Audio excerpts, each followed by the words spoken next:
Dentro de la más común o de las más comunes de las alteraciones del funcionamiento cardíaco, pues tenemos la miocardiopatía. Como podemos ver ahí en la imagen, es pues justamente el agrandamiento y la deformación de las cuatro cavidades cardíacas, ¿sí? Miren cómo está de alterado el tamaño del corazón y obviamente esta alteración y esta dilatación o este tipo de miocardiopatía lo que va a producir es un déficit eh, de, del gasto cardíaco y un déficit de la fuerza de contractibilidad del corazón. ¿De acuerdo? Bien, ahora nosotros vamos a definir qué es una miocardiopatía y le vamos a dar eh, el nombre. ¿De acuerdo? Pues una miocardiopatía vamos a decir que es una enfermedad difusa miocárdica, es decir, una enfermedad que se encuentra en todo el músculo cardíaco, que no puede ser atribuida a la sobrecarga de presión o volumen, ¿de acuerdo? Y que además no puede ser atribuible a la pérdida segmentaria de la función muscular por lesión isquémica. Es decir, es una alteración del músculo cardíaco, pero que no está causada ni por sobrecarga de presión o volumen, ni por una lesión isquémica, es decir, por un infarto. ¿De acuerdo? Entonces, eh, ahora, ¿se entiende esta definición, chicos? ¿Está clara? Doctor, yo no lo entendí. Por favor, ¿Perdón? ¿lo puede explicar una vez más? Bien. Les decía, la miocardiopatía es la alteración del músculo cardíaco, por eso dice miocardio, ¿sí? O sea, es la alteración de la fuerza de contracción del músculo cardíaco, pero que no está originada o no tiene una causa por sobrecarga de presión o de volumen, es decir, por aumento de las presiones y la sangre circulante dentro del corazón, y tampoco está originada, ¿por qué? Por una lesión isquémica, es decir, por un infarto, ¿de acuerdo? Es prácticamente una alteración pura de lo que es el músculo cardíaco, ¿sí?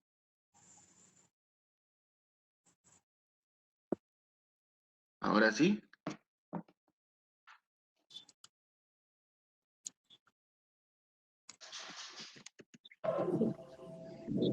bien, continuemos.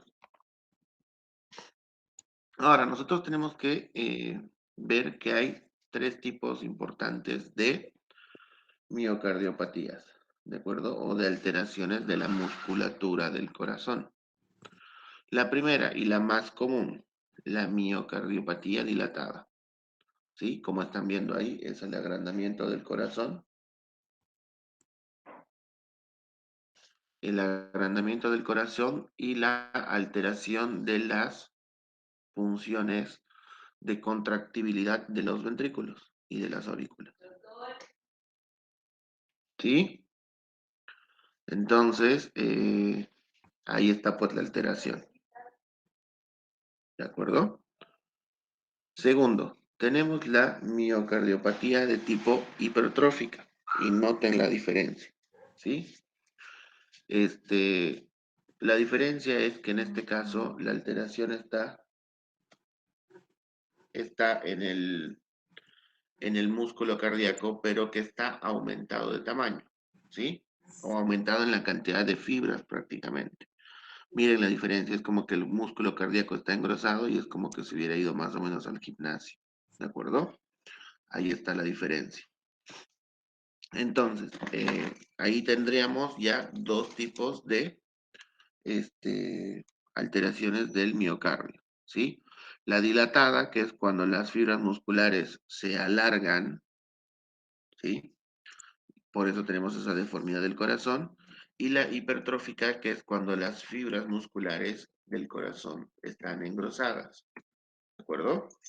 Miren, es como prácticamente cuando el corazón, les decía para que me entiendan más o menos, haya ido al gimnasio y las fibras están hipertróficas, justamente, por eso el nombre hipertrófico. Denme 2 segunditos que ahora ven. Continuamos. Entonces, recapitulando, teníamos la miocardiopatía dilatada, que es la función anormal del bombeo sistólico. ¿Por qué? Por aumento de la elasticidad de las fibras musculares, ¿de acuerdo?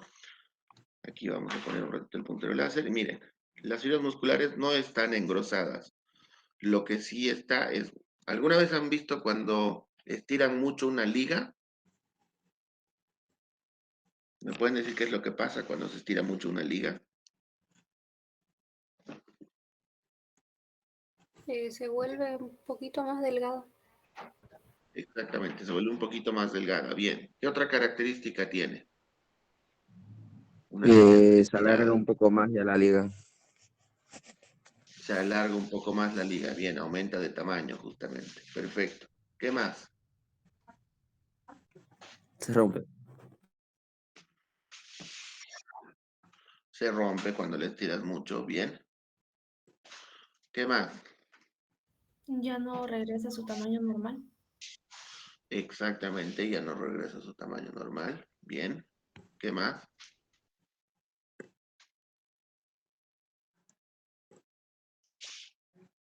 ¿Será que sigue teniendo la misma fuerza para sujetar cosas? No, mediante que ya se va estirando, ya, digamos, se vuelve más delgada y al momento se rompe ya. Bien, así es.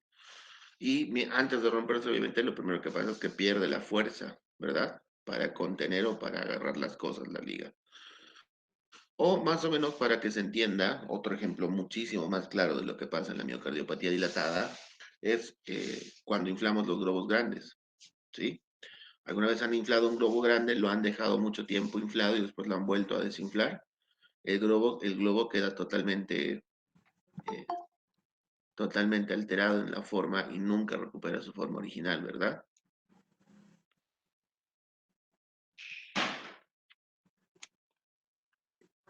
Entonces, pues ahí tenemos el ejemplo más claro de lo que pasa en la miocardiopatía dilatada. ¿De acuerdo? Bien. En la hipertrófica, lo que les decía y les estaba mostrando y quería señalar con el puntero láser. Aquí tenemos, miren la diferencia de esta parte entre los ventrículos y miren la diferencia entre esta otra pared, ¿sí? Como pueden ver, la pared de los ventrículos es la que está engrosada.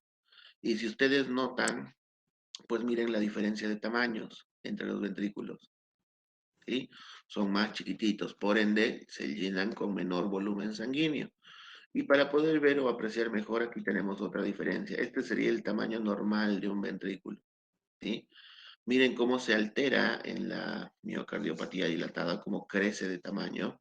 Y en el caso de la miocardiopatía hipertrófica, lo que pasa es que este tamaño, ¿sí?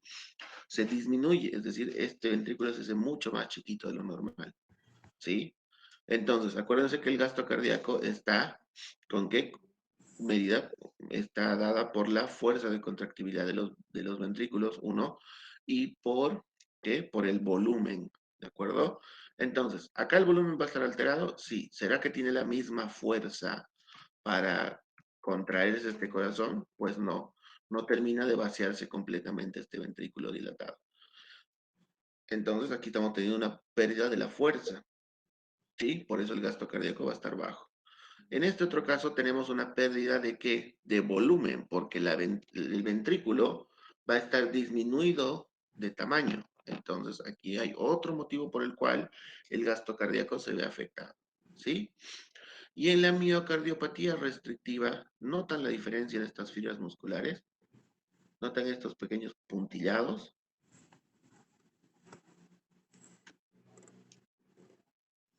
Sí, doctor, se ve. Bien. Miren la diferencia entre esta aurícula, acá y acá. Y miren cómo los ventrículos acá están con hipertrofia. Entonces, la miocardiopatía restrictiva es una combinación de las dos. Tenemos una dilatación de las aurículas por arriba, ¿sí? Y una hipertrofia de los ventrículos. Entonces, ¿qué va a pasar? va a estar disminuida, en este caso, la capacidad de contractibilidad, es decir, la fuerza con la que se va a expulsar la sangre, por un lado, y va a estar disminuida el volumen porque el ventrículo va a estar más chiquito de lo normal. ¿De acuerdo? ¿Se entendieron estos tres ejemplos o estas tres clasificaciones? Doctor de la última, o sea, no ¿puede Perdón. explicar, por favor? Una vez más. Bien, de la última, de restrictiva. Les decía que es una combinación de ambas, la dilatada y la hipertrófica. Y les decía por qué. Miren el tamaño de las aurículas. Aquí están más agrandadas. Solamente las aurículas. ¿De acuerdo? Mientras que en la parte restrictiva, lo que pasa, y en la parte restrictiva, el ventrículo, miren cómo está aumentado de tamaño. ¿Sí? Entonces, la restrictiva, como estamos viendo aquí, es una combinación de estas dos previas. Dilatación de las aurículas, ¿sí? Con hipertrofia de los ventrículos. ¿De acuerdo? ¿Ahora sí se entendió?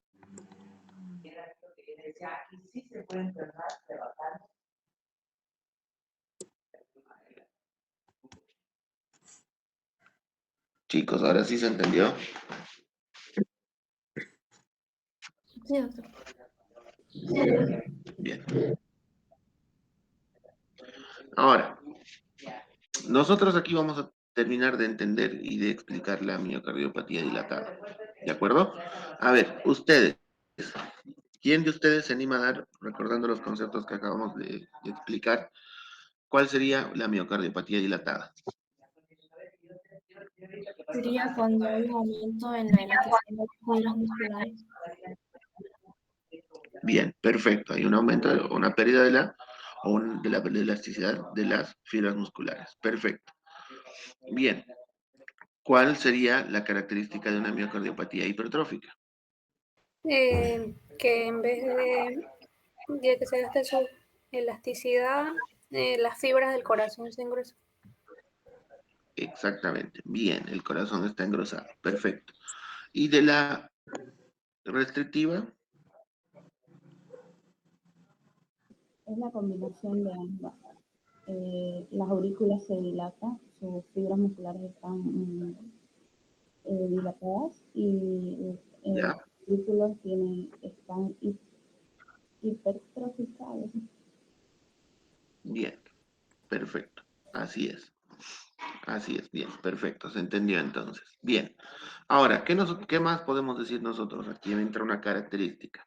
Primero, que dentro de la miocardiopatía hipertrófica puede haber dos características. La primera, que es asimétrica o excéntrica, es decir, un solo lado del corazón se ve afectado. ¿De acuerdo? Puede ser en este caso solamente una hipertrofia del ventrículo derecho. Y ustedes miran, pero ¿por qué del ventrículo derecho? Porque es de donde sale prácticamente, perdón, del ventrículo izquierdo. Y ustedes miran, ¿por qué del ventrículo izquierdo? Porque es justamente de donde va a salir toda la fuerza de contractibilidad cardíaca hacia la aorta. ¿De acuerdo? Bien, entonces ahí tendríamos ya pues lo que es la asimetría. Y en el tipo de hipertrofia simétrica, ambos ventrículos están alterados. ¿De acuerdo? Entonces ahí hay casi una pérdida total de la capacidad pulmonar. ¿Sí? Vuelvo a explicar. La hipertrófica asimétrica es solo cuando el ventrículo izquierdo está aumentado de tamaño. ¿Sí? Perdón, no aumentado de tamaño, sino aumentado en el tamaño de la cantidad de fibras musculares, para que se entienda. ¿Sí? Lo que va a llevar a que el ventrículo esté disminuido de tamaño. Ahora sí. Mientras que en la hipertrofia simétrica, ambos ventrículos van a estar afectados por la hipertrofia y ambos ventrículos van a perder el tamaño interno para el llenado de sangre. ¿De acuerdo? Bien, ahora viendo la miocardiopatía restrictiva, ¿sí? Vamos a tener dos tipos de características en la restrictiva. La primera va a estar una causa puramente en el músculo cardíaco, es decir, va a haber una alteración solamente del miocardio. ¿De acuerdo? En este caso, las fibras musculares van a ser las que van a estar alteradas. ¿Sí? Y después vamos a tener otra de características endomiocárdicas.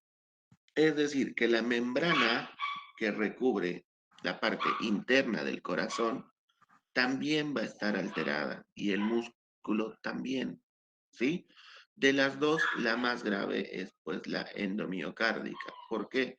Porque también se pierde la fuerza de contractibilidad que aporta la parte del endocardio, es decir, de la fibra interna que recubre el corazón. ¿De acuerdo? Bien. Ahora, vamos a hablar puramente de la miocardiopatía dilatada y cuáles van a ser las causas. ¿De acuerdo? La primera causa es de tipo idiopática, es decir, el corazón se va agrandando poco a poco. ¿Por qué? Por el paso de los años. ¿De acuerdo? Generalmente esto se da en los pacientes adultos mayores. ¿Sí? Acuérdense que el corazón está en constante funcionamiento y puede entrar en un desgaste fisiológico, es decir, un desgaste normal. Obviamente normal, entre comillas, ¿por qué? Porque se va dando a causa de los años, ¿sí? Esa es una causa idiopática, ¿de acuerdo? Bien, simplemente el avance de la edad del corazón, nada más. Después, la causa de tipo inflamatoria. ¿Cuáles van a ser las causas de tipo inflamatorias? Por ejemplo, las infecciosas y las no infecciosas. Dentro de las causas infecciosas podríamos tener una infección a nivel del miocardio o del músculo cardíaco. Ejemplo, una miocarditis. ¿De acuerdo? Segundo, podríamos tener una pericarditis, que también es una infección en este caso, pero a nivel de la membrana que cubre el corazón por fuera. ¿De acuerdo? Entonces ahí tendríamos dos tipos de respuesta inflamatoria del corazón que van a causar una miocardiopatía dilatada. No les voy a dar más para no confundirla. ¿De acuerdo? Infección del miocardio como miocarditis, infección del pericardio como pericarditis. Y en el caso de las no infecciosas, ¿sí? Que van a causar inflamación, pues tendríamos ahí sí ya pequeños depósitos de ateromas, es decir, placas de grasa que se van a ir depositando dentro de ¿qué? Las arterias que van a irrigar el corazón. Acuérdense cuáles son, la coronaria izquierda, la coronaria derecha y la descendente anterior.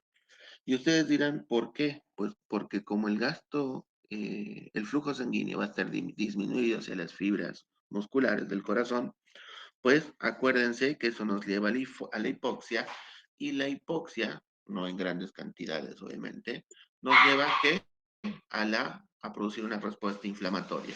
Acuérdense que esto es parte del mecanismo de inflamación que ya hemos visto. Otra de las causas que puede haber de una miocardiopatía dilatada son las tóxicas. La más común, la ingesta de alcohol. ¿De acuerdo? Ahora, ustedes me dirán, ¿cómo es que afecta la ingesta de alcohol? En este caso, la miocardiopatía dilatada no es directamente originada por el alcohol, sino que va a producirse cambios metabólicos en las funciones hepáticas y renales que poco a poco van a llevar a que este corazón vaya dilatándose y ensanchándose. ¿De acuerdo? Entonces estaríamos viendo ya que es parte de un síndrome alcohólico prácticamente, que no es solamente una afectación del corazón, ¿de acuerdo? Sino que ya nos está dando que hay alteraciones también a nivel de otros órganos, hígado y riñones, por ejemplo. En el caso de las drogas, acuérdense que ciertas drogas producen taquicardia, ¿de acuerdo? Y si yo les estoy diciendo que hay una miocardiopatía dilatada que es idiopática por el transcurso de los años, ¿sí? Y que nosotros tenemos una frecuencia cardíaca normal entre 60 y 90, y que esa frecuencia cardíaca normal nos va a llevar a que haya una miocardiopatía dilatada a partir de los 60, 65 años, en una persona que consume drogas y tiene constantemente el corazón en una taquicardia, es decir, una frecuencia cardíaca arriba de 90 latidos por minuto, pues estamos acelerando este proceso de desgaste de las fibras cardíacas. Por eso es que mediante este mecanismo de aceleración de desgaste por las drogas es que se produce la miocardiopatía. ¿De acuerdo? Otra de las causas puede ser una causa netamente metabólica. ¿Sí? ¿Cuáles van a ser las causas metabólicas? Por ejemplo, la pérdida de electrolitos. Y ustedes miran, ¿por qué afecta la pérdida de electrolitos? Acuérdense que todas las células del cuerpo tienen el famoso potencial de membrana celular, y esto es parte de fisiología, ¿sí? Y el potencial de membrana, ¿por qué electrolitos está mediado? ¿Quién se acuerda?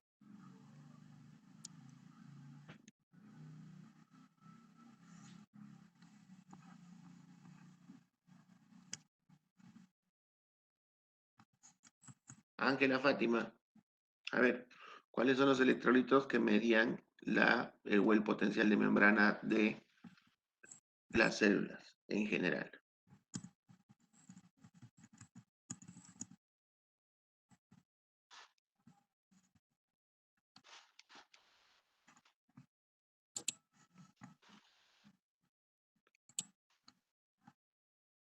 Alicia, ¿tú te acuerdas cuáles son los electrolitos que actúan en el potencial de membrana? El potasio. Bien, Creo bien, potasio. ¿Cuál es el otro?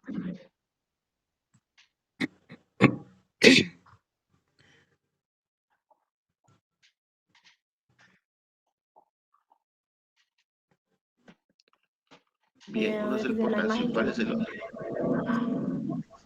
Sodio. sodio también. Bien, ¿quién dijo sodio? Yo, Erika. Bien, bien. Así es. Acuérdense que los canales de sodio-potasio son los que van a producir el potencial de membrana. ¿De acuerdo? Entonces, pues aquí los electrolitos que van a estar alterados son un déficit de sodio y de potasio, y puede haber una hipocalemia o una hiponatremia, o en el caso contrario puede haber una hipercalemia, es decir, una elevación de los valores normales de potasio y una elevación de los valores normales de sodio. Por ejemplo, la gente que come muchísima sal, uno de los ejemplos. O la gente que constantemente para haciendo dietas, por ejemplo. ¿Por qué? Porque su aporte de potasio va a estar bajo y pues también nos va a llevar a una disfunción cardíaca de tipo metabólico. En el caso de los nutrientes, las personas que van a tener bajo aporte de que, por ejemplo, de colágeno en la dieta, bajo aporte de grasas. Acuérdense que uno necesita grasas también, ¿sí?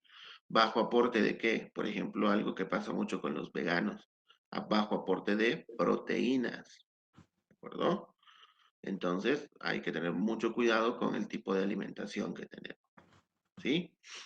Después, qué otras causas vamos a tener? Ya entramos a enfermedad de los vasos coronarios.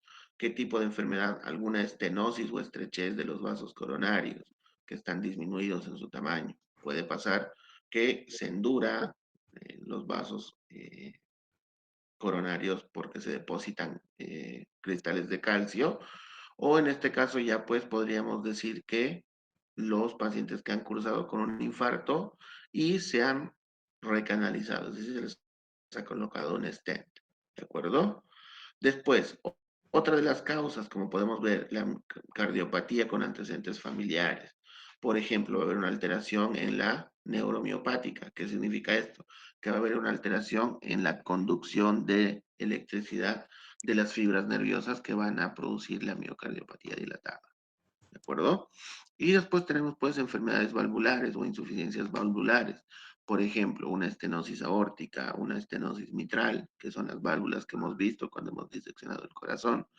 Y si esas válvulas pues no se abren completamente, pues lo que va a llevar a que el corazón se vaya agrandando porque no se va a permitir el paso correcto de la sangre por fuera de los ventrículos.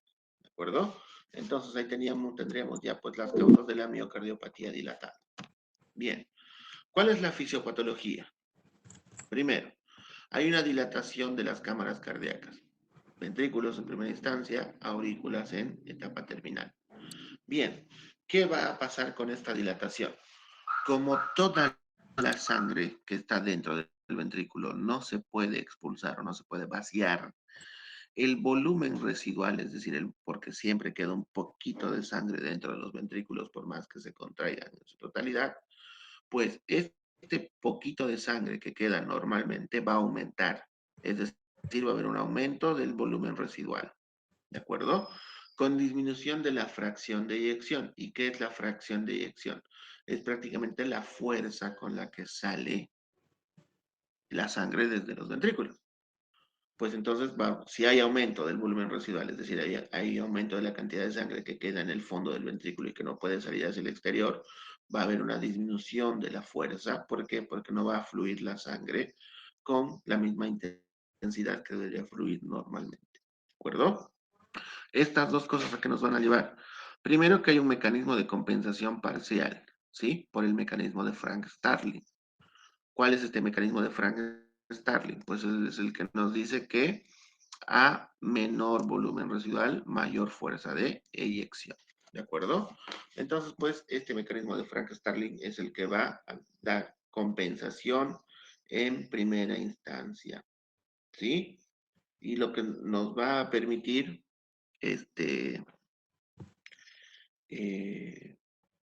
compensar en primera instancia la miocardiopatía. ¿De acuerdo? Obviamente, este mecanismo de compensación de Frank-Starling nos va a llevar a qué? A que haya desgaste o aumentar el desgaste porque está haciendo un sobreesfuerzo para compensar el corazón y nos va a llevar a que haya una dilatación y una hipertrofia del ventrículo, propiamente dicho en este caso, y posteriormente a la dilatación e hipertrofia de todo el corazón. ¿De acuerdo? Entonces, esta sería la primera parte de la fisiopatología y cómo vamos a llegar a la miocardiopatía. Bien, después, ¿qué tenemos? Ya hemos dicho que hay una dilatación más hipertrofia, ¿de acuerdo? Entonces, ¿a qué nos va a llevar esa dilatación e hipertrofia? Primero, nos va a llevar a una disminución del gasto cardíaco. Aquí está, ¿sí? Después, ¿a qué más nos va a llevar? ¿Sí? Nos va a llevar a una fragilidad. ¿De acuerdo? ¿Por qué? Porque va a estar disminuido el tiempo de fracción del gasto cardíaco. ¿De acuerdo? Va a estar disminuido. Y esto va a hacer que, ¿qué? Que se empiece a juntar líquido. ¿Por qué? Porque, como les decía, va a haber un remanente de sangre que no va a salir. Ese remanente de sangre y esa pérdida de fuerza también va a llevar a que a nivel de la periferia la sangre no circule con la misma fuerza, es decir, como que se vaya juntando poco a poco. Por eso es que cuando ya llegamos a esto, vamos a empezar a ver que la reabsorción de sodio. ¿Por qué? Porque hay aumento del líquido dentro de los vasos sanguíneos. Y este aumento de reabsorción de sodio, nos va a llevar a qué? A una insuficiencia cardíaca, por eso es que los pacientes empiezan a presentar edemas en los miembros inferiores, ¿sí? Nos va a llevar a qué? A una insuficiencia cardíaca derecha o a una insuficiencia cardíaca izquierda, dependiendo qué lado del corazón está más afectado, o puede ser una insuficiencia cardíaca completa cuando los dos lados del corazón están afectados. Primeramente, en la miocardiopatía dilatada se afecta un lado, ¿sí? Es decir, vamos a decir que se afecta el izquierdo. Por los mecanismos compensatorios de Frank-Starling que aquí hemos mencionado, vamos a hacer que el lado derecho que está sano, vamos a ponerle aquí, aumente la presión para compensar este ventrículo izquierdo que no está funcionando bien. Entonces acá hace más fuerzas el lado izquierdo, ¿sí? Ventrículo que está dilatado en el lado izquierdo, sí, va a empezar a querer funcionar bien por el sobreestímulo de este otro, ¿de acuerdo? Obviamente esto va a llevar a que el lado derecho también se desgaste. Y cuando eso pase y hay una miocardiopatía dilatada completa, ¿por qué? Porque este ventrículo también se va a dilatar. Y ahí vamos a tener una miocardiopatía izquierda y derecha. ¿De acuerdo? Bien. ¿Qué es lo que va a pasar con la dilatación y la hipertrofia a nivel del lado izquierdo? Lo que va a pasar es que va a haber un aumento de la... ¿Qué creen que pase cuando hay una dilatación del ventrículo izquierdo? A ver, ¿se acuerdan un poco de la fisiopatología cardíaca?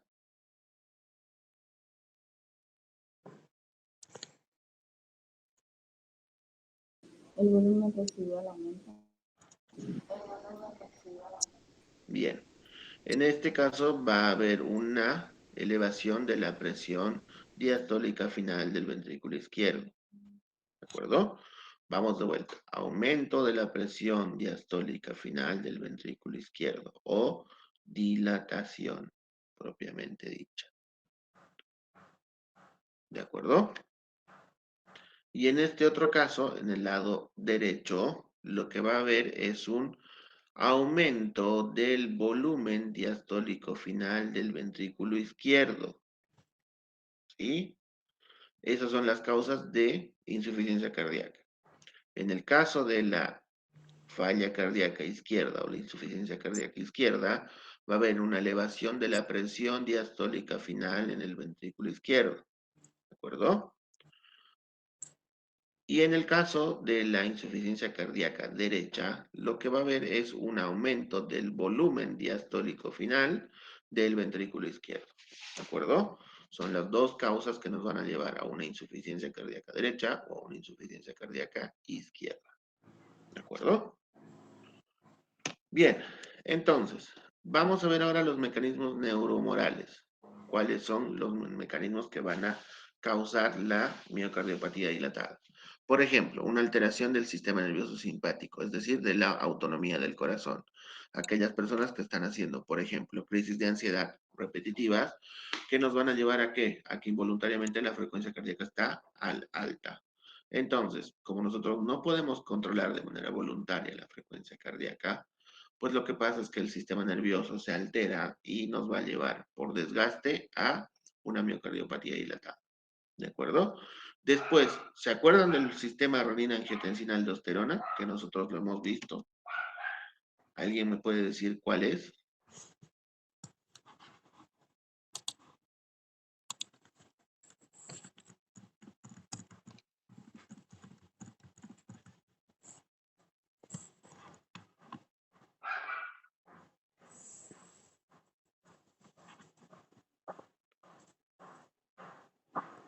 ¿Alguno de ustedes me puede decir cuál es el mecanismo del sistema renina-angiotensina-aldosterona? Creo que el fin de todo eso era para regular la presión. Perdón, que se me cortó, tuve un problema. De nuevo, por favor. Era un regulador. Bien. Era un regulador de la presión arterial. Bien. Entonces, pues, este sistema de renina-angiotensina-aldosterona también va a estar alterado. Es decir, cuando hay cambios de presión sanguínea, ya sean, por ejemplo, en el caso de la hipertensión, pues este sistema va a estar alterado. Si nosotros aumentamos la presión constantemente y el paciente está hipertenso todo el tiempo, pues lo que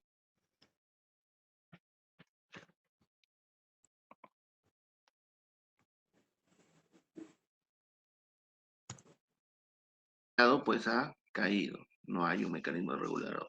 ¿De acuerdo?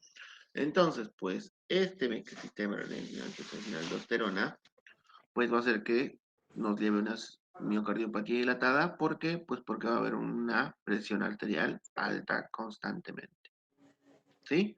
Después, otros mecanismos que nos va a llevar a la miocardiopatía dilatada. La hormona o el déficit de secreción de hormona antidiurética. Y estamos viendo aquí parte de la neurohipófisis, por ejemplo, o de la parte de la función renal.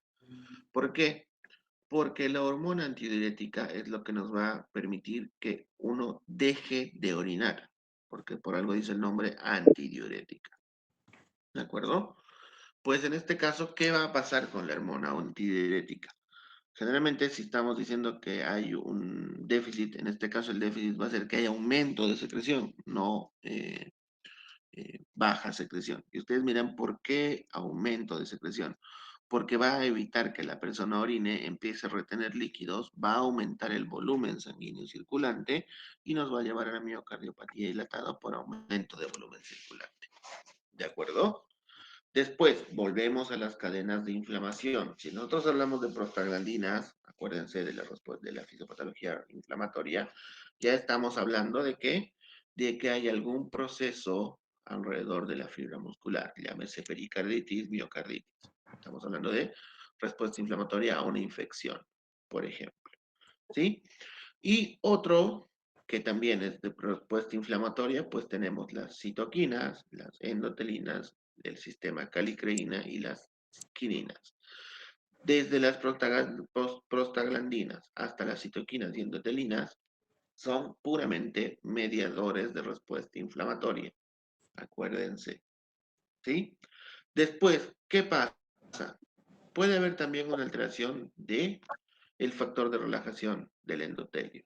Es decir, hay una sustancia neurotransmisora que va a activar el potencial de membrana del endotelio. Cuando esta sustancia neurotransmisora, que es el factor de relajación derivado del endotelio, está alterada, pues también se produce un exceso de relajación del endotelio. Y esto nos lleva a qué? Pues a la miocardiopatía dilatada. ¿De acuerdo? ¿Cuáles son las causas más importantes de miocardiopatía dilatada de todos estos mecanismos neurohormonales? El sistema renina-angiotensina-aldosterona, la alteración de la hormona antidiurética, ¿sí? Son los dos más importantes. Vuelvo, sistema renina-angiotensina-aldosterona y hormona antidiurética. Por favor, tomen nota, ¿sí? Bien. Ahora, ¿cómo vamos a llegar nosotros al diagnóstico, pues, de esta miocardiopatía dilatada? ¿Y por qué nos interesa? Por ejemplo, primero, historia clínica. Vamos a ver que el paciente se agita porque el gasto cardíaco está alterado. No tengo por qué volver a explicar el gasto cardíaco, pero el gasto cardíaco va a estar alterado, el paciente se va a estar agitando. Segundo, vamos a tener que el paciente va a decir que tiene edemas o que se le hinchan los pies, para que ustedes sepan, ¿de acuerdo? ¿Qué es lo que va a tener también el paciente? Va a tener signos de, en primera instancia, presión alta, en primera instancia, y en fases más avanzadas de miocardiopatía dilatada, pues lo que va a tener es tendencia a la presión baja o a la hipotensión, ¿de acuerdo? Obviamente algunos signos nos vamos a dar cuenta por el examen físico, cuando escuchemos el corazón, cuando escuchemos los pulmones. Cuando pedimos una placa de tórax, cuando se ve que hay una placa de tórax, el corazón se va a ver más grande de lo normal. En el electrocardiograma lo que vemos es que las ondas del electrocardiograma están más altas de lo normal. Vamos a poner que el corazón normal debería ser esta onda así chiquitita, ¿sí? Lo que hace es que el corazón hace... ¿ven el dibujo que estoy haciendo? O déjenme ver un segundo si puedo anotar algo por acá. Bien, aquí está. Ahora sí se ve, ¿verdad? Sí. Bien, déjenme borrar esto un ratito. Y ahora sí, vamos a poner que este es un electrocardiograma normal que está haciendo esto. Viene por aquí, hace este mecanismo, ¿de acuerdo? ¿Y por qué se hacen estas líneas tan horribles?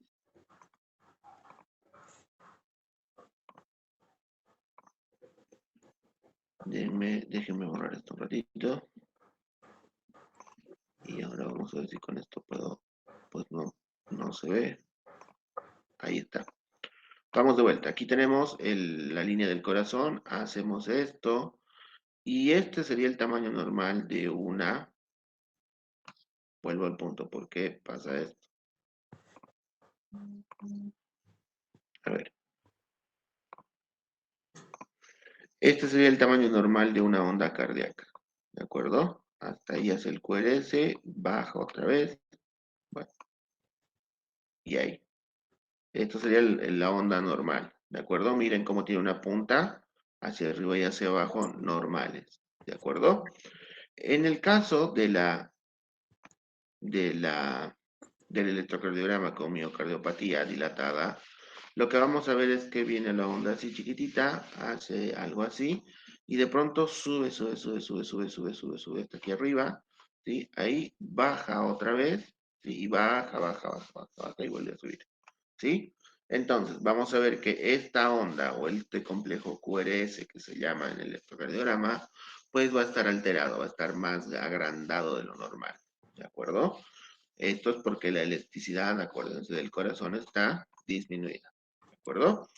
En el ecocardiograma, es decir, le vamos a hacer una ecografía o vamos a ver una ecografía del paciente. Entonces, ¿qué pasa? En la ecografía vamos a ver que el corazón también está agrandado, ¿de acuerdo? Y ya después, cuando podamos hacer un cateterismo, es decir, meter contraste por las venas para ver el corazón, también vamos a ver que está alterada la función cardíaca, ¿de acuerdo?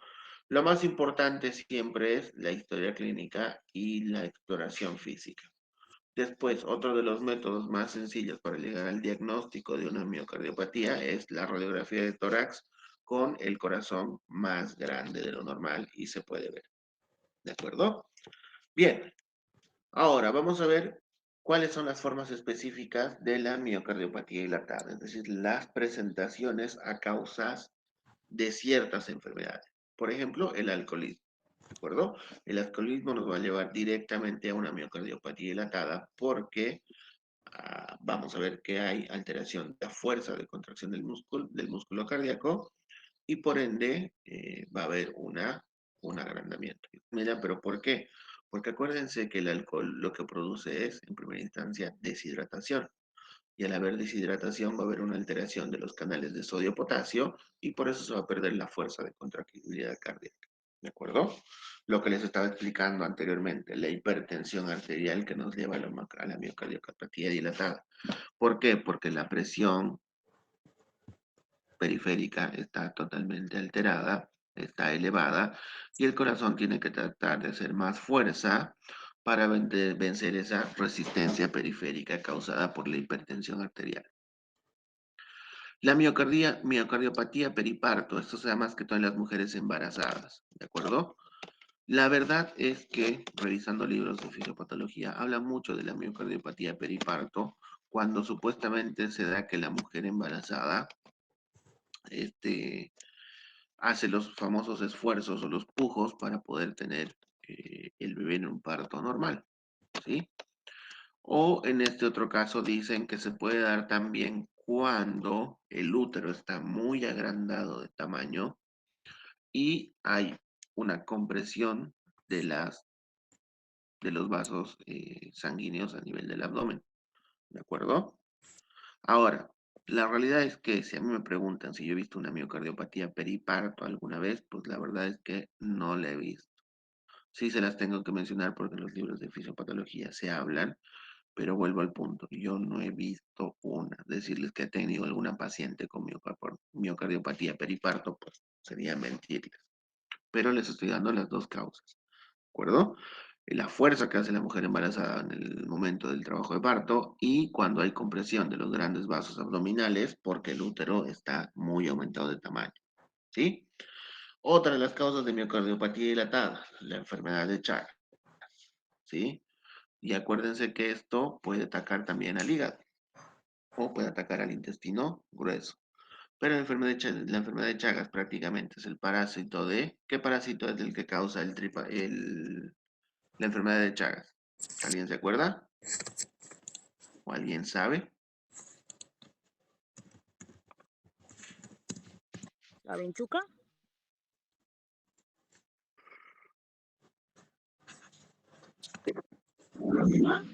No, parásito, no. ¿Cuál es el vector?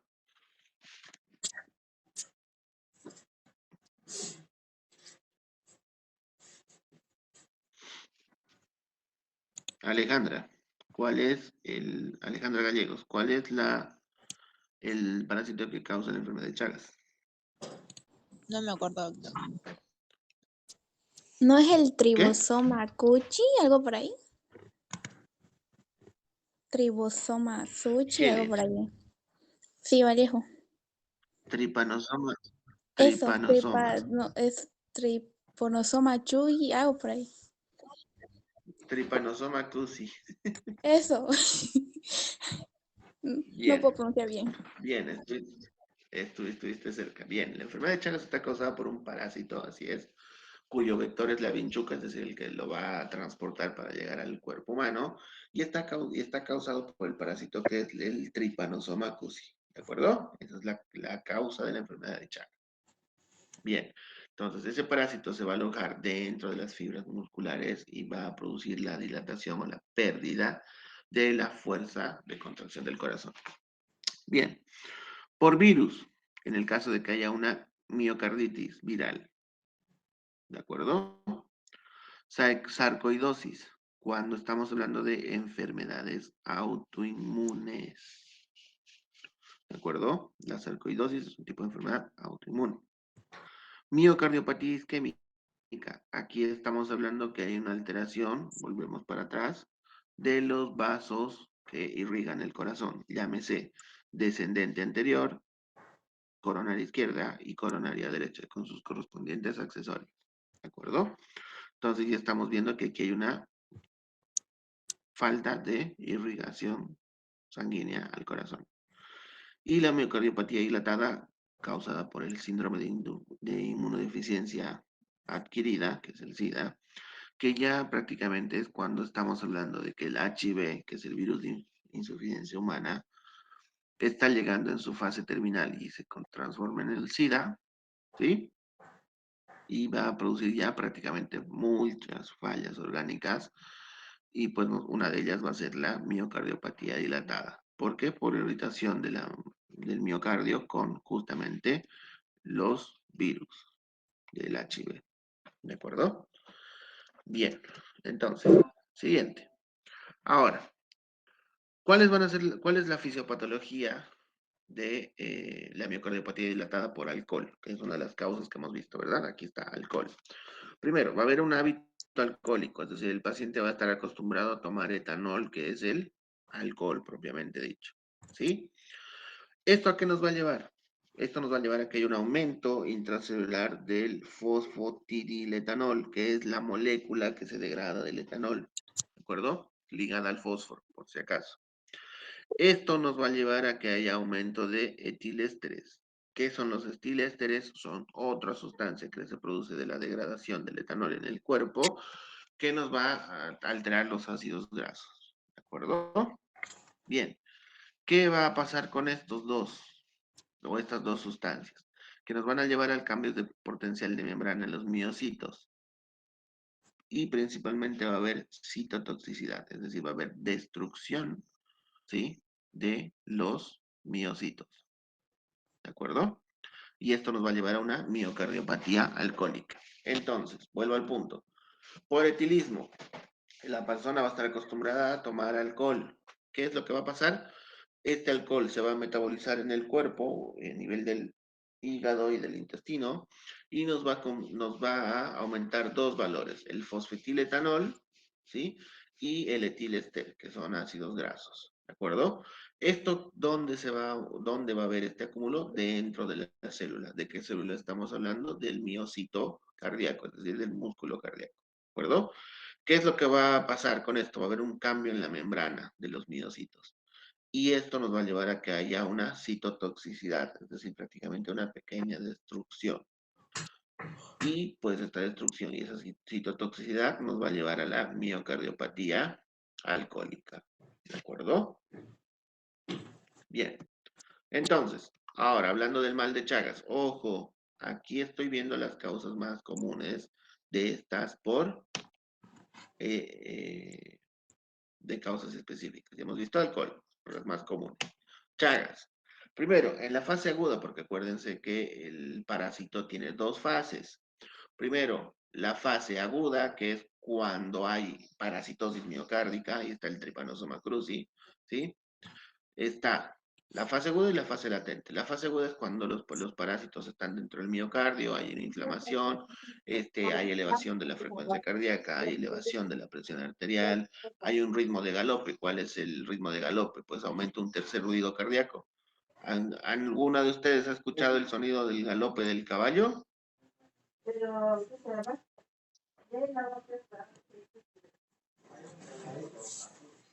A ver, ¿escuchan esto?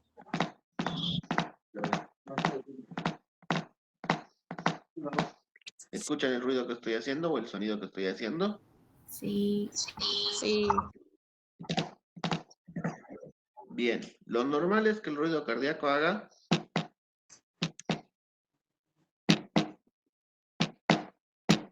¿De acuerdo? Ese es un ritmo cardíaco normal. ¿Que puede estar alterado y tener una taquicardia? Sí, pero aún así mantiene los dos golpes. ¿Por qué? Porque vamos a hacer una taquicardia sinusal, por ejemplo, y vamos a escuchar.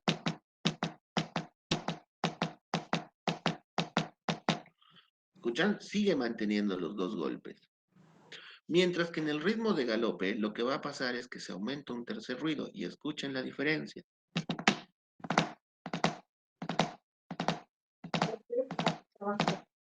Aún así yo lo haga lento,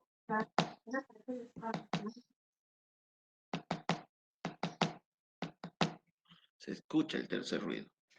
¿De acuerdo? Entonces, pues ese es el ritmo de galope. ¿De acuerdo? Y como va a haber una alteración a nivel de la respuesta inflamatoria en el miocardio, va a haber un aumento de la frecuencia cardíaca, aumento de la presión arterial, nos va a llevar a una cardiomegalia y una miocardiopatía dilatada. ¿De acuerdo? Escucharon bien el ritmo de galope, ¿verdad?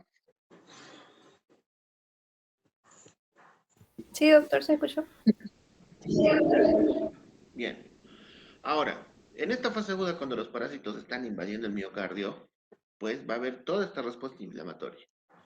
Bien, ¿qué pasa? En la fase latente va a haber durante 10, 20, 30, hasta 40 años remisión de los síntomas. Es decir, el paciente no va a tener ningún síntoma de estos. Eso no significa que no tenga la infección de tripanosoma. Más bien es la peor de todas. ¿Por qué? Porque mientras esta fase latente esté asintomática, es decir, sin síntomas, el parásito lo que va a estar haciendo lentamente es consumir el miocardio. ¿De acuerdo? Entonces, una vez que el parásito va consumiendo el miocardio, nos damos cuenta muy tarde, porque ya han pasado 10, 20, 30 años, y aparece toda esta respuesta y toda esta descompensación hemodinámica. ¿De acuerdo? ¿Qué pasa? Cuando ya se activa la tercera fase, que es la fase crónica, va a haber una miocardiopatía dilatada derecha o una miocardiopatía dilatada completa, si quieren. Va a haber una insuficiencia cardíaca congestiva, es decir, el corazón no va a tener fuerza para expulsar la sangre y se va a empezar a juntar, el paciente va a estar con edemas y demás. Como hay alteración y toxicidad del parásito en los miocitos, va a haber un bloqueo entre las aurículas y los ventrículos. ¿Sí? ¿Qué más? Va a haber un bloqueo de rama derecha. Aquí está, bloqueo de rama derecha, es lo más común que pasa. ¿Sí? Y obviamente, acuérdense del famoso ritmo de galope, ¿verdad? ¿Qué hace? Bien. Entonces, esto nos va a llevar a este ritmo de galope o arritmias ventriculares y el paciente tiene una muerte súbita. ¿De acuerdo? Lamentablemente, el mal de Chagas se diagnostica, sí, pero cuando ya han pasado más de 10, 20, 30 años, porque el paciente muchas veces es asintomático y cuando los síntomas se presentan, pues ya estamos hablando de una fase aguda y muchas veces solamente de una fase crónica. ¿De acuerdo? Por eso es que todo paciente en zonas endémicas de Chagas, es decir, donde sabemos que puede haber estado infectado en contacto con vinchucas, por ejemplo, cada 2, 3 años es mejor siempre hacerle una prueba de Chagas para poder determinar si es un paciente chagásico o no. Así que si ustedes tienen familiares o ustedes saben o alguien cuando tengan consultorio les preguntan, ¿será que yo tengo Chagas? Pues ustedes lo que pueden hacer es preguntarle más o menos en qué parte de Bolivia vive. Por ejemplo, acá una zona endémica de Chagas es justamente los valles, por Valle Grande, Mairana, por ejemplo. Y pues si ha vivido por esa zona o ha estado por esas zonas, ustedes le dirán, pues yo les recomiendo que se haga una prueba de Chagas en sangre, ¿de acuerdo? Y eso tranquilamente lo pueden pedir ustedes porque es una prueba que se puede pedir. Incluso el paciente solamente puede ir a pedirlo sin orden médica, ¿de Doctor, acuerdo? Dime. una pregunta. En el paciente de Chagas puede haber A ver, edema. en el paciente de Chagas puede haber ¿qué, perdón? Edema. Edema. De hecho, sí, el paciente chagásico va a tener muchos edemas. ¿Por qué? Por esto que les acabo de decir, ¿sí? Por la insuficiencia cardíaca. Acuérdense que cuando hablemos siempre de insuficiencia cardíaca o miocardiopatías dilatadas, no importa, o miocardiopatías en realidad, no importa cuál sea la causa, es decir, dilatada, hipertrófica o restrictiva, el paciente siempre va a tener edema, no importa cuál sea, ¿sí? Ya nosotros, obviamente, tendremos que ir estudiando al paciente, ¿de acuerdo? Por ejemplo, si ustedes quieren hacer enfermería de terapia intensiva, los enfermeros de terapia intensiva son los que hacen los electrocardiogramas, ¿de acuerdo? Entonces, hacen el electrocardiograma y ustedes mismos con lo que les he explicado de ese aumento de la onda cardíaca en el electrocardiograma, ya pueden ir y decir, no, me parece que pueden ir a decirle al médico, miren, me parece, doctor, que este paciente puede tener una hipertrofia cardíaca, una miocardiopatía. Entonces ahí ya les estoy dando las bases de cómo puede pasar.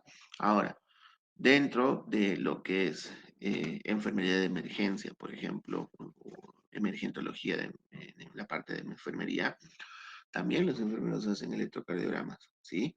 ¿Y qué pasa? Pues muchas veces, en mi caso, en mi experiencia, cuando yo estaba trabajando en Buenos Aires, venían los enfermeros después de hacer el electrocardiograma al paciente y me decían, doctor, este paciente tiene algo raro, las ondas están como que con signos de, o me lo decían con miocardiopatía, o algunos me decían directamente, me parece que tiene el corazón grande, así, con esas palabras, tal cual. Entonces, eso ya hacía que yo esté atento a ese paciente y vea de hacerle algunas otras pruebas más, ¿de acuerdo? Entonces, por eso es importante que ustedes también sepan reconocer estos signos de los cuales les estoy hablando.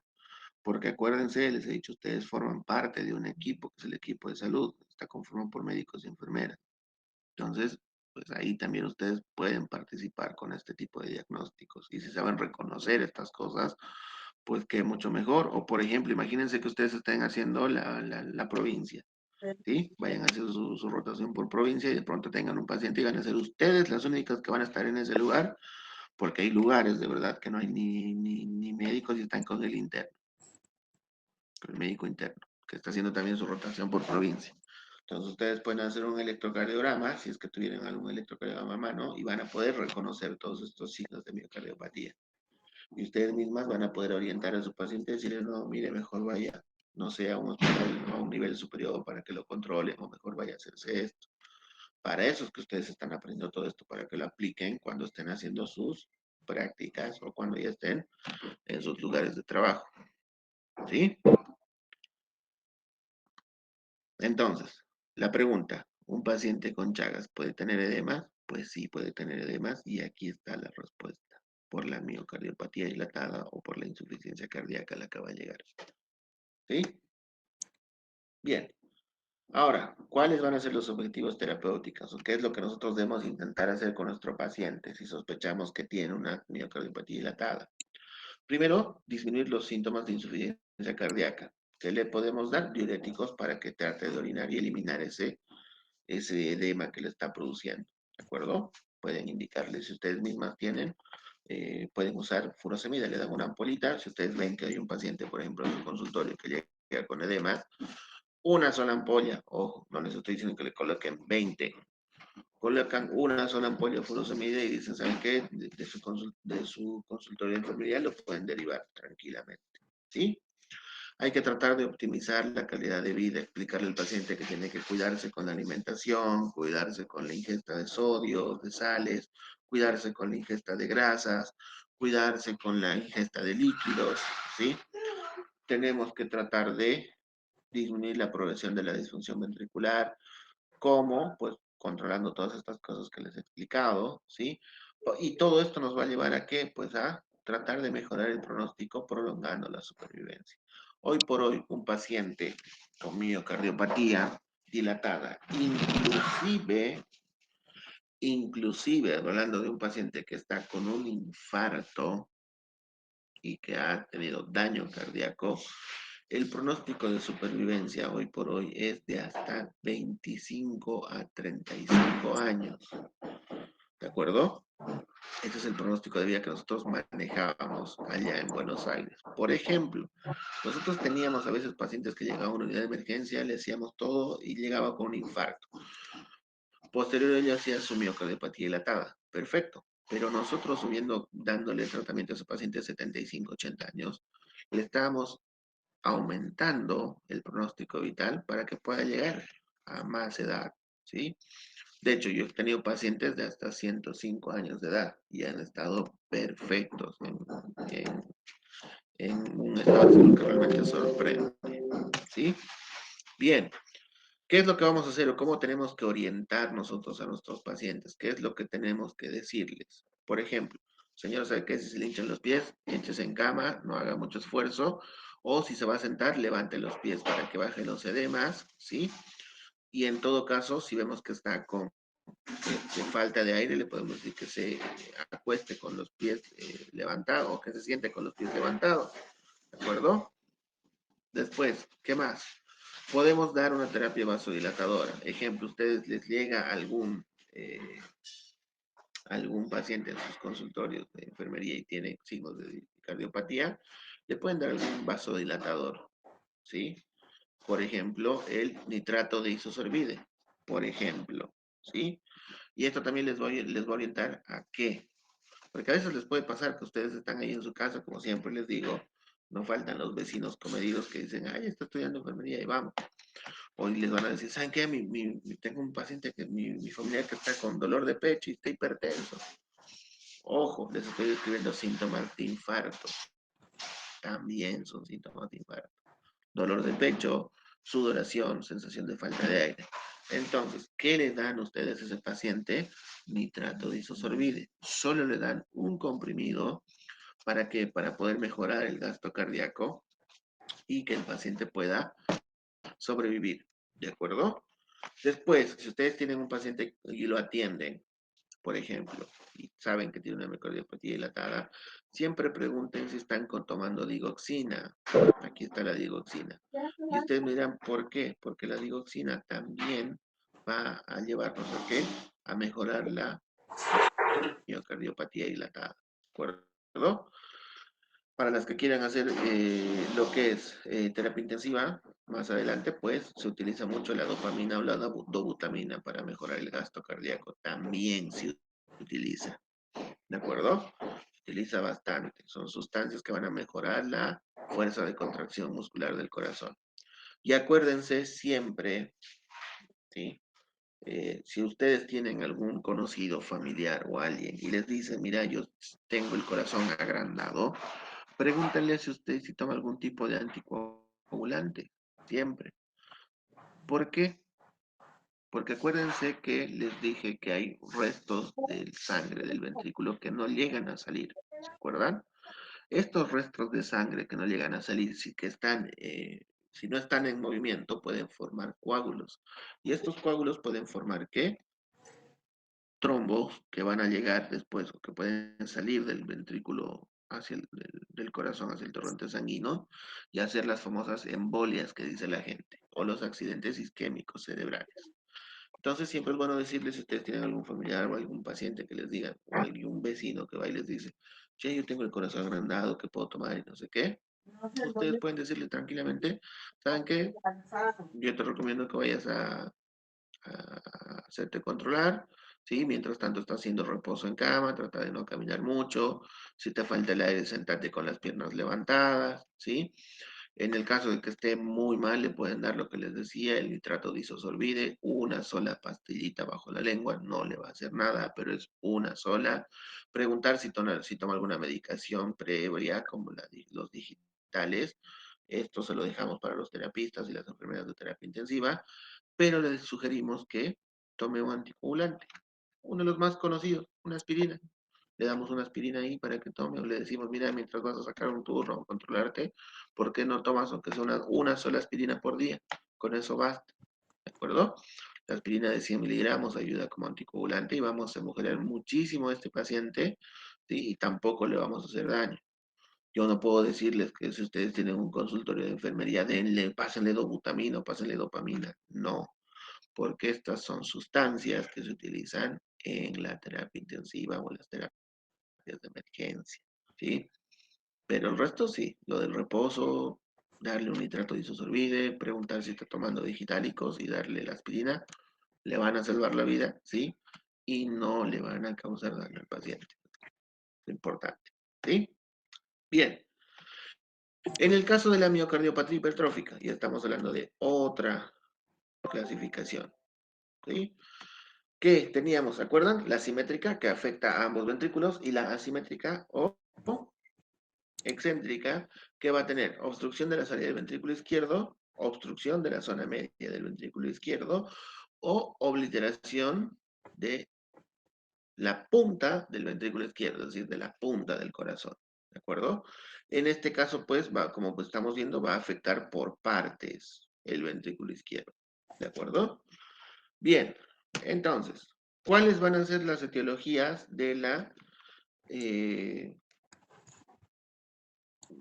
miocardiopatía hipertrófica? Primero, va a haber una sobreestimulación del latido cardíaco, es decir, va a haber una alteración del impulso neurológico cardíaco. Puede haber pacientes que consumen drogas, por ejemplo, ¿sí? Después, va a haber un engrosamiento anormal de las arterias coronarias intramurales, es decir, las arterias que van a estar irrigando, ¿sí? Los músculos o el miocardio, propiamente dicha, va a estar más grande de lo normal. ¿Y esto qué va a producir? Que hayan más nutrientes. Acuérdense que todo en mayor cantidad es malo y todo en menor cantidad también es malo. Entonces, si nosotros sobreestimulamos con nutrientes esas células cardíacas, que es lo que va a pasar cuando se agrandan o se engrosan las arterias coronarias, pues si nosotros sobrenutrimos esos miocitos o esas células musculares, pues obviamente van a crecer porque ellas van a estar captando más nutrientes, más nutrientes, más nutrientes y van a agrandarse, obviamente, ¿sí? Entonces, estas son de las causas de la miocardiopatía hipertrófica. Después, puede haber enfermedades del colágeno. Y ustedes dirán, ¿por qué? Porque puede pasar que el colágeno se deposite por fuera del miocito, a nivel de las fibras musculares, pues, y esto haga que poco a poco vaya aumentando de tamaño, no la célula, pero sí la periferia o el tejido que está conectando a las células. ¿De acuerdo? Otra, puede haber una isquemia subendocárdica. Ya lo contrario, en vez de que haya engrosamiento de las arterias coronarias, lo que va a haber es disminución de flujo de las arterias coronarias. ¿Sí? ¿Y qué es lo que va a pasar aquí? ¿Por qué va a haber hipertrofia si debería haber muerte celular si estamos hablando de isquemia? Pues no. Lo que hacen es tratar de compensar las células que van muriendo y las células de alrededor van aumentando de tamaño. ¿De acuerdo? Justamente por mecanismos compensatorios. Y otra de las cosas muy importantes es el manejo anormal del ion de calcio por parte del miocardio. Esto pasa cuando, ¿qué? O hay sobreaporte de calcio, ¿sí? Cuando nosotros ingerimos mucho calcio en la dieta, o caso contrario, cuando hay déficit de calcio en la dieta. ¿Por qué? En el caso de que haya aumento de calcio, lo que va a hacer es que se van a ir formando pequeños cristalitos de calcio en la célula y eso va a hacer que crezca de tamaño, por una parte. En el caso de que haya déficit de ion de calcio, lo que va a pasar es que, acuérdense que el potencial de membrana o el potencial de activador de membrana de las células o de la pared celular en general está mediado por ¿qué? Sodio, potasio en los canales rápidos, es decir, en el movimiento rápido de la pared celular, y en los canales de calcio, justamente, en la vía lenta. ¿De acuerdo? Entonces, si nosotros tenemos menos calcio, la vía lenta no va a tener el estímulo correspondiente a los canales de calcio y se va a mover mucho más lento. Entonces, ¿qué va a pasar? Esto se va a interpretar como un estímulo de falta de contractibilidad a nivel del corazón y los miocitos van a empezar a agrandarse de tamaño para compensar esta falta de movimiento. ¿De acuerdo? Estas serían las etiologías de la miocardiopatía hipertrófica.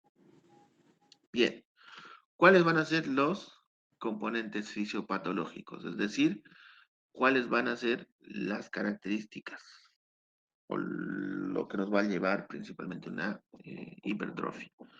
Puede haber una obstrucción de salida del ventrículo izquierdo, es decir, una alteración en la válvula que nos va a permitir la salida de sangre del ventrículo izquierdo hacia el cuerpo humano. ¿De acuerdo? Bien, esa es una de las causas. Segundo, disfunción diastólica, es decir, va a haber una alteración en la contractibilidad pura del ventrículo izquierdo. ¿De acuerdo? Ahí estamos hablando de una alteración en la fuerza de contracción. Otra de las causas, la tercera, la isquemia miocárdica. Lo que estamos viendo aquí, isquemia subendocárdica, por ejemplo. La isquemia miocárdica, es decir, va a haber bajo aporte de nutrientes a nivel de la célula cardíaca. Como mecanismo compensatorio, las células del alrededor pues empiezan a crecer. ¿Sí? Y en otro de los casos es la arritmia cardíaca. Y ustedes dirán, pero ¿por qué la arritmia cardíaca? Porque la arritmia cardíaca lo que está dando es que es prácticamente como que mandemos al corazón, para que se entienda un poquito, que lo mandemos al gimnasio. Ustedes dirán, ¿por qué? Porque de pronto en la arritmia tenemos este ritmo y de pronto hace.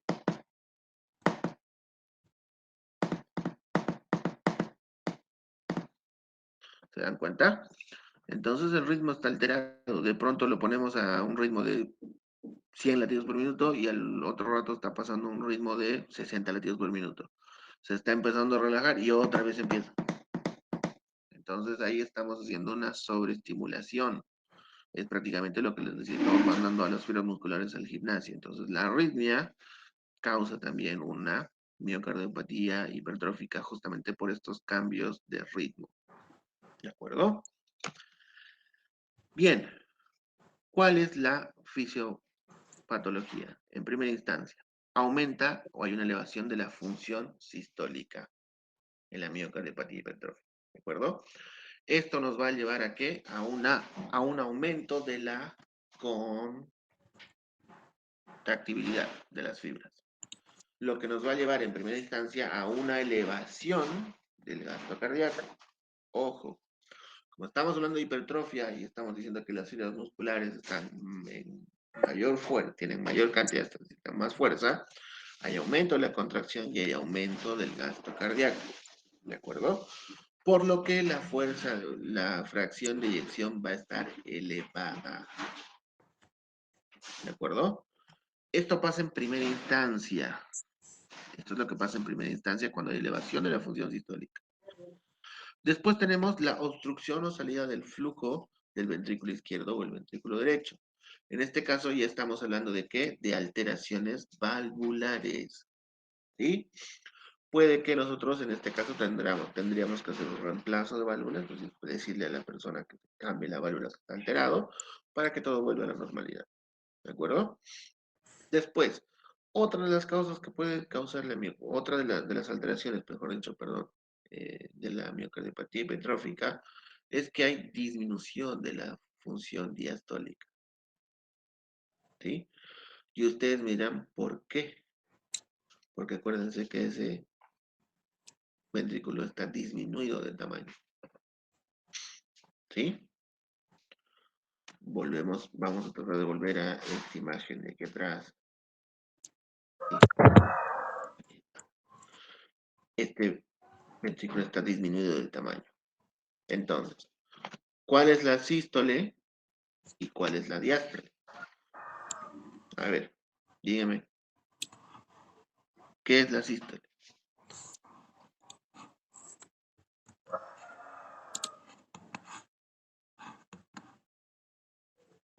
Chicos, ¿qué es la sístole?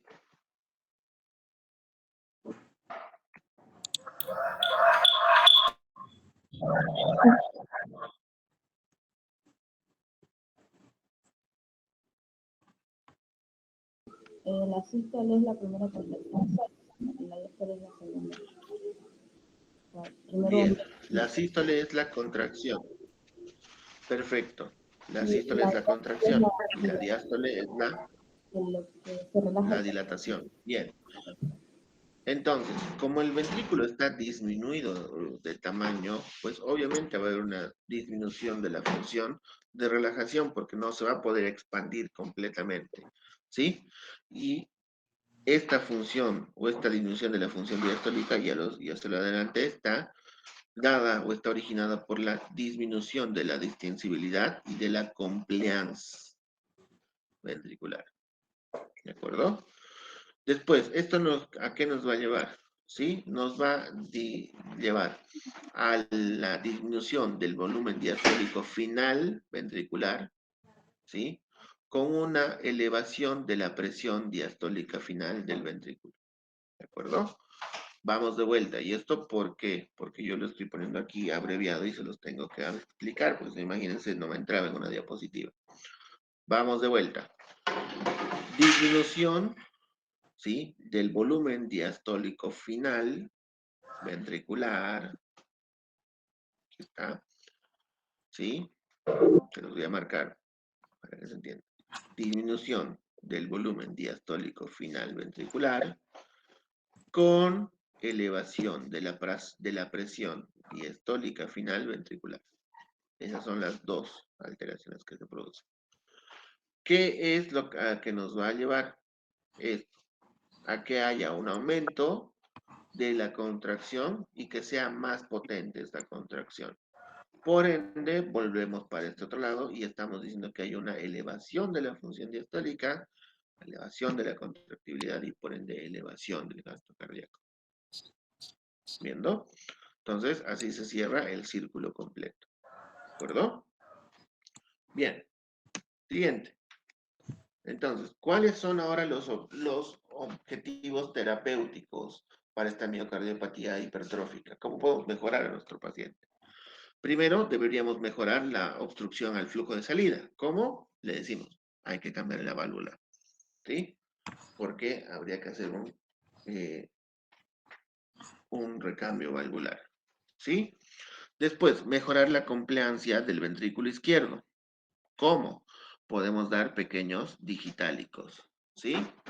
Después, debemos suspender o suprimir las arritmias. ¿Esto con qué? Con antiarrítmicos. ¿De acuerdo? ¿Y esto a qué nos va a ayudar además? A que vamos a prevenir la muerte súbita. ¿De acuerdo? Entonces, debemos saber que un paciente con hipertrofia o con una miocardiopatía hipertrófica, ver siempre de que no esté con arritmia. ¿Sí? Y después tratar otras complicaciones. Esto ya para los que quieran hacer enfermedad de terapia intensiva, ¿cuáles son esas complicaciones? Tromboembolismo pulmonar, endocarditis, ¿de acuerdo? Las más comunes. Entonces, acuérdense que si ustedes tienen en su consultorio de enfermería una persona que les dice, ¿saben qué, licenciada? Yo vengo porque me siento mal, siento que me mareo un poco, tengo un diagnóstico de hipertrofia cardíaca, por ejemplo, tengo el corazón agrandado, a veces también les pueden decir. Lo primero que ustedes tienen que hacer es que ver si su paciente está con arritmias, ¿de acuerdo? Si su paciente está con arritmias, lo tienen que derivar con urgencia de su consultorio, porque ese paciente puede ser una muerte súbita en cualquier momento, ¿sí? Y si ustedes han hecho eso, pues están actuando perfectamente y puede que le estén salvando la vida, aunque parezca una boludez de que están controlando el ritmo cardíaco, por eso también les he hecho controlar pulsos y demás. Entonces, pues ustedes con detectar esa simple arritmia y decirle al paciente que, o el paciente le dice, tengo el corazón agrandado y ustedes ven que está con arritmia, deríbenlo urgente. No le digan, váyase ahorita, nada. Usted le diga, mire, yo te hago una notita de elevación, o anda a tal lugar, o anda a tal clínica, o anda al hospital con esta nota, o algo, ¿sí? ¿Para qué? Para que pues también le presten un poquito de atención al paciente. ¿Sí? Bien. ¿Qué más? Después tenemos ya la miocardiopatía de causa restrictiva y ya estamos entrando a la fase final. Esto ya es para terminar. ¿De acuerdo? Entonces, ahora sí. ¿Qué pasa con la miocardiopatía restrictiva? Tenemos dos tipos de causas o dos grandes grupos de causas de miocardiopatía restrictiva. Primero, las miocárdicas y las endomiocárdicas. ¿De acuerdo? Primero, entre las miocárdicas tenemos las no infiltrativas. ¿Cuál? La idiopática, es decir, que no tiene una causa atribuible, o el escleroderma, que ya estamos hablando de una enfermedad autoinmune. Después tenemos las de tipo infiltrativas.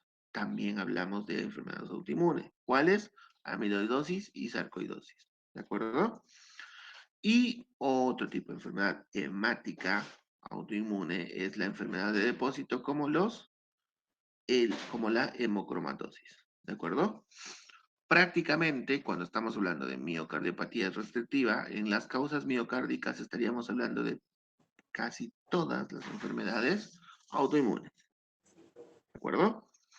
Mientras que en la causa endomiocárdica tenemos que fibrosis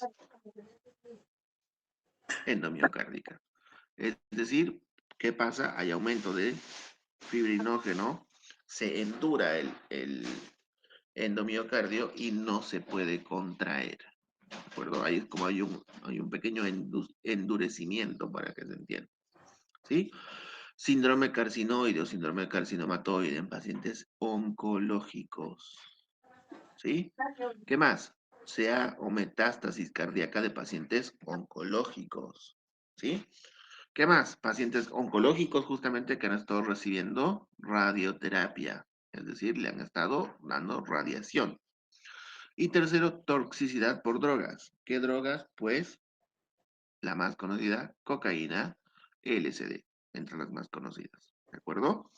Entonces, recapitulando, las causas más comunes de miocardiopatía restrictiva. Primero, las causas propiamente dichas del músculo cardíaco miocárdicas tenemos no infiltrativas, infiltrativas y enfermedades de depósito. Características, a excepción de la idiopática que no tiene una causa atribuible, el resto son enfermedades de tipo autoinmunes, ¿de acuerdo? Mientras que en las enfermedades de tipo endomiocárdicas o las causas de tipo endomiocárdicas, es decir, que están por dentro del corazón, lo que nos está pasando es que generalmente están ligados a que, salvo la fibrosis o el endurecimiento del endocardio, el resto es pacientes oncológicos y pacientes que consumen drogas.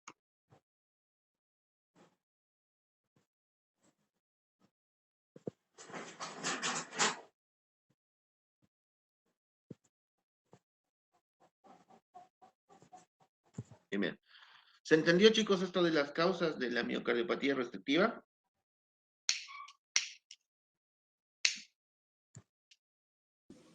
Sí. ¿Sí? Bien. Entonces, continuemos. Ahora, ¿cuál va a ser la fisiopatología propiamente dicha de la miocardiopatía restrictiva? Primero, va a haber una restricción diastólica al llenado ventricular. ¿Cuál es la diástole? Pues la relajación del ventrículo. Entonces va a estar limitada, va a estar disminuida justamente esa función diastólica. ¿De acuerdo? ¿Esto a qué nos va a llenar? Como el ventrículo no se puede llenar completamente porque está disminuida la función de relajación, va a haber una disminución del volumen latido. Es decir, va a haber menos sangre que sale del ventrículo, porque obviamente no se puede llenar completamente. ¿Esto a qué nos va a llevar? A que haya un aumento de la presión en la aurícula derecha. ¿Sí? Entonces, ¿por qué? Porque esta presión de la aurícula derecha va a tratar de compensar este volumen latido. ¿Sí? Y ustedes dirán, pero ¿por qué trata de compensar? Y esto necesito que quede claro. Trata de compensar por este mecanismo de Frank Starling. Aquí está. ¿Sí? Por eso, el mecanismo de Frank Starling es muy importante porque es compensatorio en casi todas las causas de miocardiopatía. ¿De acuerdo? Entonces, pues, como hay menor volumen latido en el ventrículo, ¿sí? La aurícula va a tratar de compensar esto aumentando la presión auricular. ¿Sí? Bien, y esto es también un mecanismo retrógrado. ¿Por qué? Porque primero el ventrículo es el alterado, yendo para atrás. Va a haber una disminución del volumen. Y como no se puede llenar completamente, ¿dónde actúa esto? Pues a nivel de la aurícula. ¿Por qué? Porque va a tratar de aumentar su presión para vencer esta restricción diastólica y que la sangre pase y el volumen latido aumente. ¿De acuerdo? ¿Qué más? Como estamos hablando de que hay menos volumen circulante, lo que va a pasar es que va a haber una taquicardia compensatoria. Es decir, el ritmo cardíaco va a estar acelerado. ¿De acuerdo? ¿Esto a qué nos va a llevar? Por el otro lado también. Aquí hay una disminución de la distensibilidad del ventrículo izquierdo y una restricción de la diastólica, por ende hay una disminución de la distensibilidad del ventrículo izquierdo. ¿Esto a qué nos lleva? A que va a haber un aumento de la presión de la aurícula izquierda también para compensar este ventrículo insuficiente. ¿De acuerdo? Por eso es que, como verán, por aumento de presión, las aurículas se agrandan o crecen de tamaño y los ventrículos se hipertrofian o se ponen duros. ¿De acuerdo? Ahí está la explicación de por qué pasa esto. Y aquí he tratado de reducir o resumir en un cuadrito bien bonito las características de cómo vamos a diferenciar nosotros los tipos de miocardiopatías. Cuándo es una dilatada, cuándo es una hipertrófica y cuándo es una restrictiva. ¿De acuerdo? Bien, vamos a tomar vamos a tener parámetros hemodinámicos. ¿Cuáles van a ser estos parámetros hemodinámicos que vamos a tener? Primero, el gasto cardíaco, el volumen latido, ¿sí? La presión diastólica final del ventrículo, la fracción de eyección y el tamaño de la cavidad, es decir, el tamaño del ventrículo y prácticamente del ventrículo. ¿Sí? Bien. ¿Cómo va a estar en a ver, ¿quién me ayuda a interpretar y a leer este cuadrito? A ver, vamos a escoger a nuestra amiga Brigitte. Brigitte, ¿estás por ahí? Sí,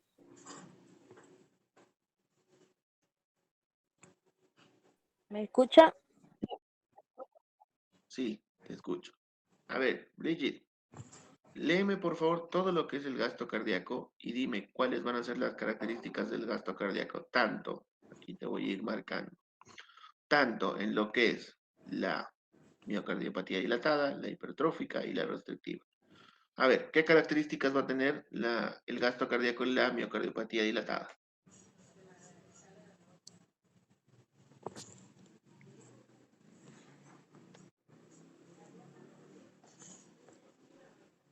No lo entendí, doctor.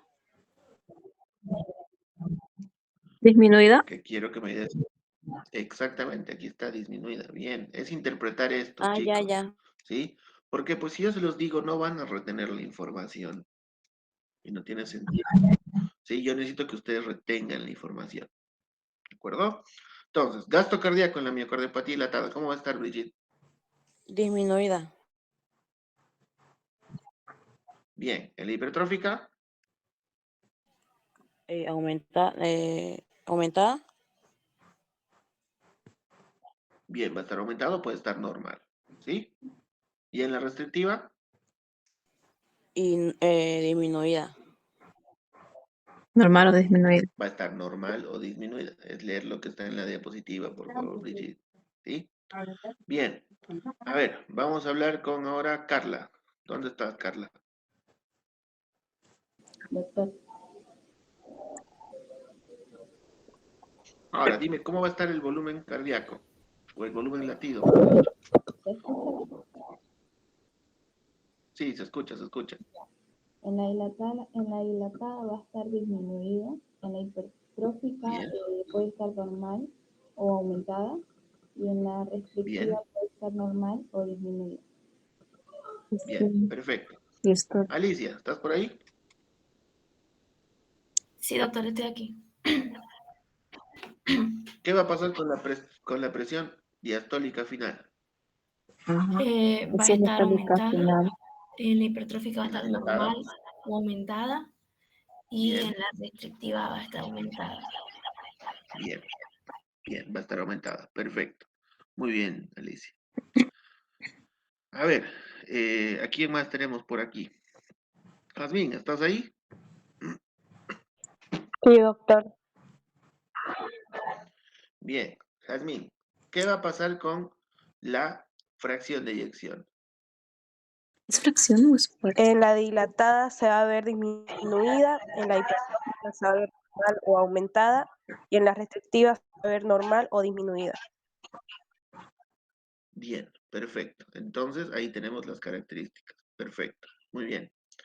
Ahora, ¿dónde está Esmeralda? Esmeralda Janco, ¿estás por ahí?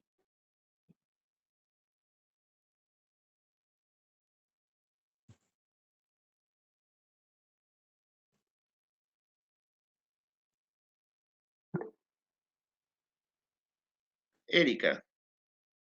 Bien, en el tamaño de cavidad, la dilatación va a estar aumentada, Bien, la hipertrofia va a estar normal o disminuida y en ya. la restrictiva va a estar normal o aumentada. Bien, perfecto. Muy bien, Erika. Gracias. Entonces ahí tienen las características de todas las miocardiopatías y cómo las podemos diferenciar. ¿De acuerdo? Entonces, pues ya sabemos prácticamente que esta tablita nos va a ayudar a entender todas las características de las miocardiopatías. ¿De acuerdo? Bien.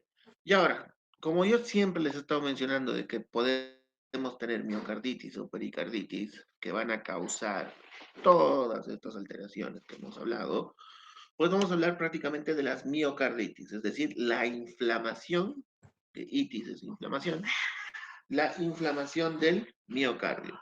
¿Sí? ¿Cuáles van a ser estas causas de miocarditis? Primero pueden tener causa viral, ¿de acuerdo? Hay virus que llegan hasta el miocardio y van a causar una inflamación. Tratamiento, retrovirales. Nada más, ¿de acuerdo? Metabólicos. ¿Cuáles van a ser las causas metabólicas? Por ejemplo, excesivo consumo de ¿qué? Proteínas. Por eso, ojo, que todas aquellas personas que van al gimnasio y toman esos suplementos proteínicos, tienen que hacerse chequeos cardiológicos relativamente frecuentes, por lo menos una vez al año. ¿Por qué?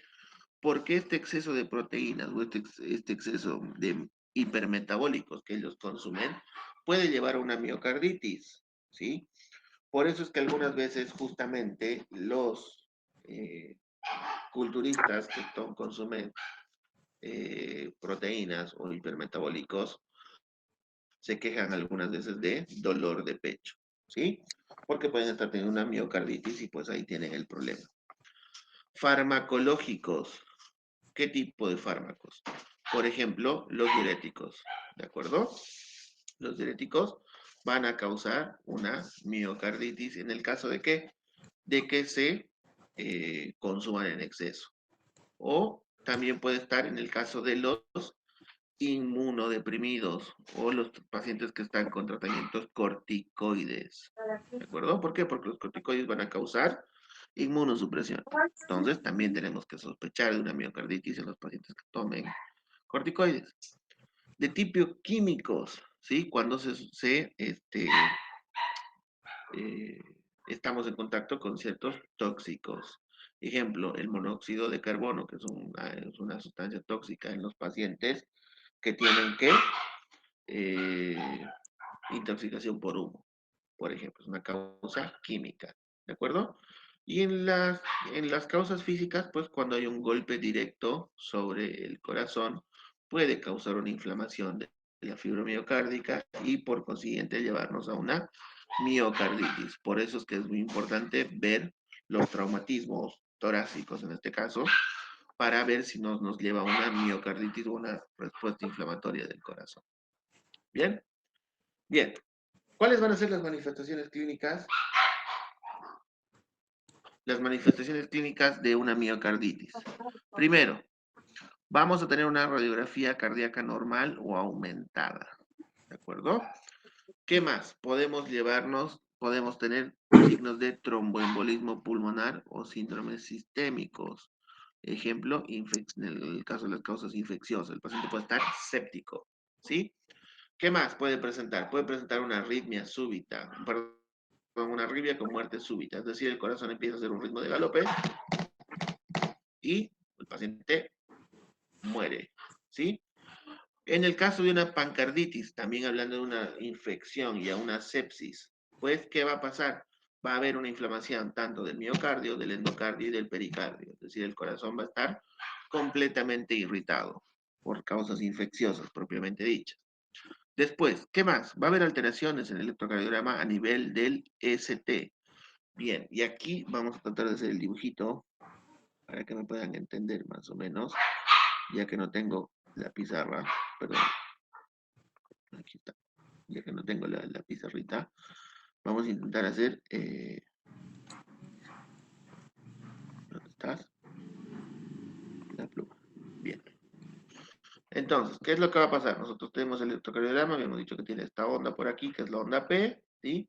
Hacemos esta otra onda, que es el QRS, aquí está el QRS, y aquí debería venir la onda T normal, ¿de acuerdo? Esto más o menos es un electrocardiograma normal. ¿Qué alteraciones vamos a tener en el segmento ST? Que vendría a ser este segmento de aquí chiquitito, ¿de acuerdo? Entonces, ¿qué alteraciones vamos a tener nosotros en este segmento ST? Pues lo que va a pasar prácticamente es que nosotros, déjenme un ratito que estoy arreglando esto, pluma, bien, para que se entienda, ahí está. Entonces, hacemos el QRS normal, que vendría así, perdón el desastre que estoy haciendo, y en vez de tener esto normal, esto se sigue estirando y hace una onda más, ¿de acuerdo? Así. Entonces, estas dos ondas prácticamente llegan a ser del mismo tamaño. Estas alteraciones en el electrocardiograma nos pueden estar diciendo que hay una miocarditis, es decir, que el corazón está inflamado, ¿de acuerdo? Es muy importante. ¿Por qué? Porque también nosotros cuando estemos haciendo un electrocardiograma de control podemos darnos cuenta por esta onda que estamos ante una miocarditis, ¿de acuerdo? Bien, ¿qué más? Puede tener síntomas inespecíficos, como que dolor de cabeza, malestar general, sensación de falta de aire, ¿sí? Dolor de pecho. Después, puede también simular manifestaciones de insuficiencia cardíaca congestiva, es decir, el paciente puede tener ¿qué? Sensación de falta de aire, ¿sí? Edemas en los miembros inferiores, ¿de acuerdo? Y va a haber manifestaciones, ¿por qué? Porque si está inflamado va a estar disminuido el flujo sanguíneo y pues esta inflamación nos va a llevar a qué? A que haya signos de isquemia coronaria. ¿De acuerdo? Esas van a ser las características y las manifestaciones de las miocarditis. Bien, con esto hemos terminado, chicos, el tema de hoy, de lo que es fisiopatología del miocardio propiamente dicho. ¿Sí? Bien. Ahora sí, les voy a pedir que por favor, durante un ratito,